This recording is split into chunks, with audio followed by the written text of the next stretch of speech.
0 francs et les enfants dorment à juin. À en croire les conducteurs de taxi-bus de Cotonou, la création d'une caisse d'amortissement pour les transporteurs devrait faciliter le développement des transports en commun et amoindrir la pollution atmosphérique. Louanges et prières pour toute la nation béninoise, c'est une initiative des membres du cercle d'amitié et de partage qui sont donc en prière depuis ce matin à Alada. Ardeur et frénésie de la cour du tribunal de conciliation à Alada ce samedi matin. Les membres du cercle d'amitié et de partage sont en prière pour la nation. La cause est grande et chacun y va de toute son énergie, implorant Dieu et son Fils Jésus pour la paix au Bénin en ce premier anniversaire de ce creuset qui réunit diverses confessions religieuses autour des idéaux de solidarité et d'entraide pour le réel développement. Et en 12 mois de vie, le cercle peut énumérer fièrement ses nombreuses actions. Nous avions déjà aidé beaucoup d'églises par des feuilles de tôle, par des ciments. Et des frères qui sont parmi nous, qui sont dans des problèmes, dans des situations difficiles, nous les avons aidés financièrement et matériellement. Autant d'actions qui appellent une pause pour une reprise plus dynamique. La séance de prière sert donc de transition et revêt plus concrètement un double sens. Nous organisons une prière aujourd'hui pour pouvoir non seulement faire un rappel aux fidèles, pour qu'ils ne pensent pas que nous les avons oubliés. Et secondo, pour aussi les préparer pour les élections prochaines. La dimension politique du cercle n'est donc pas secrète. La religion a été longtemps tenue loin des questions politiques et de développement. Les responsables du CAP s'en sont plaints et ont appelé à la mobilisation des membres du cercle pour 2011. Chers sœurs, chers frères en Christ, soyez confiants. Nous allons très loin. Et je demanderai à tout et chacun d'entre nous d'être en prière. Le cercle d'amitié et de partage est né en novembre 2009 et ses actions restent circonscrites au département de l'Atlantique, même s'il dispose de démembrement dans les autres régions du Bénin, comme l'ont voulu ses géniteurs. Autre moment de partage et d'action de grâce, c'est celui partagé ce samedi par la pastorale des malades du séminaire Saint-Eudes d'Atropocodie qui a 10 ans aujourd'hui. À l'occasion, une grande messe d'action de grâce a été célébrée dans les locaux du séminaire. Les fidèles chrétiens sont venus nombreux remercier Dieu qui a sauvegardé ce groupe qui a résisté à toutes les épreuves. Ce groupe, comme vous vous en doutez, vient en aide aux malades dans le domaine spirituel et matériel. Voici les précisions de Lucrèce Sadianou et de Juste Don Issou. Une messe d'action de grâce à Dieu en ce moment où la pastorale des malades du séminaire Saint-Jean-Eudes d'Atropocodie célèbre ses 10 ans d'existence. Cette pastorale qui regroupe des chrétiens catholiques de plusieurs paroisses comporte en son sein des équipes d'assistance aux malades, d'intercession, la chorale, l'accueil et autres. Né de cet homme de Dieu, le père Roger Mendy, il y a 10 ans, cette pastorale apporte un appui spirituel et matériel considérable aux pauvres, aux personnes démunies et aux malades qui viennent à elle. Cette œuvre divine et sociale trouve son fondement dans la Bible au temps des anciens, comme le père Roger Mendy a tenu à le rappeler dans son homélie qui donne l'exemple du bon samaritain. Ce bon samaritain, en fin de compte, c'est le Christ lui-même. Non seulement le Christ lui-même, dans l'œuvre de rédemption qu'il a accomplie, mais si nous lisons les Saintes Écritures, spécialement le Nouveau Testament, nous remarquons que 90% ou plus de 75% des versets du Nouveau Testament parlent des œuvres de miséricorde du Christ. Nous remarquons que dans la foule de ceux qui venaient à nous pour demander un certain nombre de prières et d'aides parce qu'ils sont possédés, poursuivis, nous avons remarqué qu'il y a aussi des gens qui ont des pathologies vraies qu'il faut traiter Il y a des gens qui vivent la pauvreté aussi. Nous avons vu qu'il faudrait non seulement prendre en compte la prière pour la personne, mais englober toute la personne dans l'accompagnement. C'est en cela que nous avons décidé de célébrer des messes de ce genre, de récolter des quêtes qui sont gérées par les chrétiens eux-mêmes.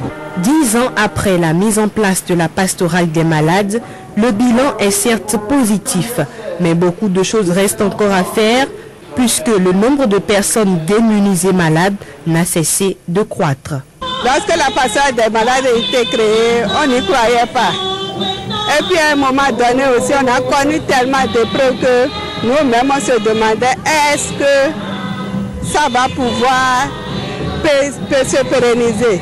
Mais grâce à Dieu, grâce à l'action de l'Esprit Saint, nous sommes là aujourd'hui en train de fêter les 10 ans. Les chrétiens, les personnalités et autres invités ayant pris part à cette célébration auront retenu que la charité doit être une priorité pour tout chacun. Raison pour laquelle tous ont apporté devant Dieu une offrande digne du nom. S'en est suivi la communion qui marque l'union de leur corps à celui du Christ. Il faut rappeler que la pastorale des malades se réunit les premiers mardis du mois ici au séminaire Saint-Jean-Eudes d'Atropokodji.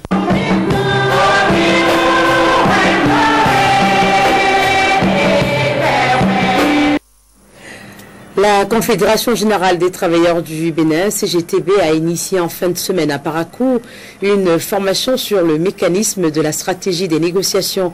Les bénéficiaires sont des membres des collectivités locales exerçant dans les 4 départements du Septentrion.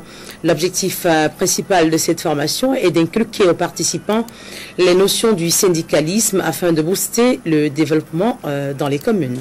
Ils sont venus en binôme de toutes les communes du Septentrion pour se nourrir des réalités du monde syndical. La rencontre est initiée par la CGTB, la Confédération Générale des Travailleurs du Bénin, l'une des anciennes centrales syndicales de notre pays. Elle s'inscrit dans l'exécution des missions régaliennes que s'est assignée cette formation syndicale. Le patronat pense que d'abord le syndicat est un parti d'opposition. Alors nous voulons démystifier cela et d'abord permettre à nos militants aussi de savoir que le syndicat n'est pas un parti d'opposition. C'est un partenaire social du pouvoir du patronat.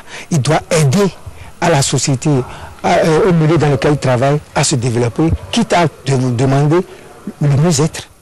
Et par rapport à ça, si en tant que militant, travailleur syndical, il connaît son rôle syndical et qu'il amène son patronat à savoir que le syndicat ne s'oppose pas à lui, il reste maintenant à ce syndicaliste au travail de savoir comment faire pour tirer le maximum de ce qu'il veut chez le patron, à savoir négocier.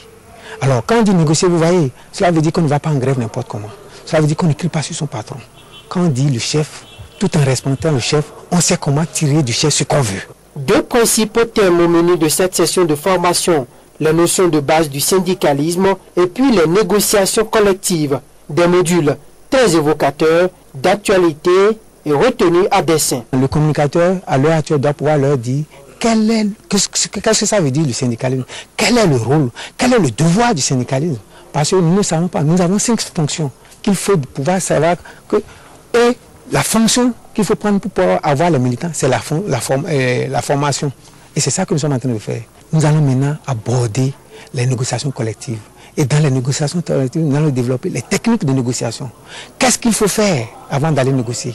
Parce que si en tant que négociateur, vous n'allez pas, en sachant que ce que je veux là, voilà ce que ça implique comme coût. Voilà ce que ça demande. Si vous allez... tout de suite, le partenaire va vous tourner en bourrique. À travers cette rencontre d'échange qui n'a duré que 24 heures, la CGTB vient de faire de nouveaux ambassadeurs qui la représenteront valablement dans les communes du Nord.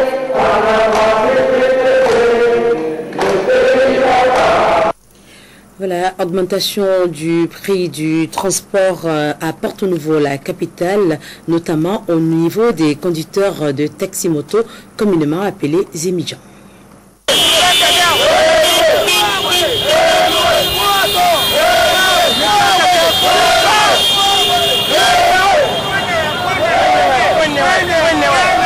C'est une révolution des prix qui s'annonce dans le secteur transport à Porto Novo. Les populations devront revoir leur budget puisque les émigrants veulent majorer les prix de transport. Jusque-là, les porto-noviens par rapport à leurs homologues de Cotonou sont mieux lotis en matière de coûts pratiqués par les émigrants. Mais désormais, il n'y aura plus de déplacement à 50 francs ou 75 francs. Il faut un minimum de 100 francs pour aider un émigrant. Les clients, eux aussi disent qu'ils vont être quelque part à 120 francs. Ils vont dire aller-retour maintenant 125. Où allons-nous avec ça? Aujourd'hui maintenant, on est levé tous les émigrants, nous sommes tous maintenant pour monter la population, vraiment que nous ne voulons plus les impôts 115 francs ni 50 francs. Il n'y a pas. Et parce que les végétariens, eux là, si tout peut se passer maintenant, ils vont 300 francs. L'aide de plus maintenant, c'est à 100 francs. Où allons-nous avec ça? Et de deux, il y a encore les propriétaires des motos, on les paie, nous avons les problèmes à la maison, les enfants à la maison, ils vont manger. Et ils vont voir que nous sommes 60 francs, 50 francs. Où allons-nous avec ça? Sinon, les gens, les policiers nous tapent. Des fois, si on est au milieu des trottoirs, on nous gêne. Ils disent que vraiment, nous n'avons pas les papiers, nous avons les dotations, nous avons tout ce qu'il faut. Ils ont dit qu'il n'y a pas le vol au Bénin. Pourtant, nous, on souffre, on cherche de l'argent avec les ZEM. Maintenant, ils nous taquinent. Partout on est. Rançonnement de la part des policiers, taxes à payer à la mairie, conditions de vie difficiles. Les émigrants de Porto Novo demandent à leurs clients de fournir un peu plus d'efforts. Un nouveau contrat tarifaire qui risque de provoquer quelques prises de bec entre émigrants et clients avant d'être accepté de tous. Soutien de l'ONG espagnole Asnawad aux sinistrés des départements du Zou. Jeudi dernier, une délégation ministérielle porte-parole de l'ONG est allée remettre des dons en nature aux populations de Zanyanado, Huanyi et Zobodomé. C'est pour soulager un tant soit peu leur peine. Les dons en nature continuent de pleuvoir pour les populations sinistrées des 55 communes du Bénin. Le comité de crise et le demi-milliard du gouvernement ne peuvent suffire pour faire face aux très nombreux problèmes auxquels sont confrontées ces populations en détresse. L'aide des bonnes volontés des institutions et ONG internationales continue d'arriver. À la tête d'une délégation, les ministres Issifou Takpara de la Santé, Bonaventure Akenatonde de l'enseignement secondaire et de la formation professionnelle et Edmond Sosa Gbedo de la santé publique du Zou et des collines sont allés remettre au nom de l'ONG espagnole Asnawad aux sinistrés de la commune de Zanyanado des dons de vivres, des cartons de médicaments, de lait, du sucre, du sel iodé, des ustensiles de cuisine, des roues, des lanternes, des bidons d'huile, des coupes-coupes, des seaux en plastique, des rechauds à pétrole. Le centre de santé Bermontin, qui traite l'ulcère de Burili, a été la première étape de la délégation ministérielle qui, après une visite aux malades, a remis le lot destiné à cette formation sanitaire. Tout malade qui arrive chez nous, qu'il vienne de régions sinistrées ou d'ailleurs, il est accueilli et soigné. Après, s'il ne peut pas payer la totalité de ses soins, on essaie de l'aider autrement. On fait de même avec les sinistrés, parce que vous savez qu'il y a beaucoup il y a des sinistrés de toutes sortes, ce n'est pas seulement ceux qui ont souffert des inondations. Compte tenu des difficultés que nous rencontrons maintenant, vous avez vu que les gens sont en train d'être soignés. Et vous voyez les enfants de 0 à 5 ans qui prennent le tribut pour le paludisme avec l'état d'anémie. C'est pour ça que le gouvernement est en train de prendre les dispositions pour rendre gratuits les soins des enfants de 0 à 5 ans. À l'hôtel de ville de Zanyanado, c'est aussi un lot important qui a été remis au nom des sinistrés au premier adjoint au maire. La délégation a fait escale sur l'un des sites réservés aux sinistrés.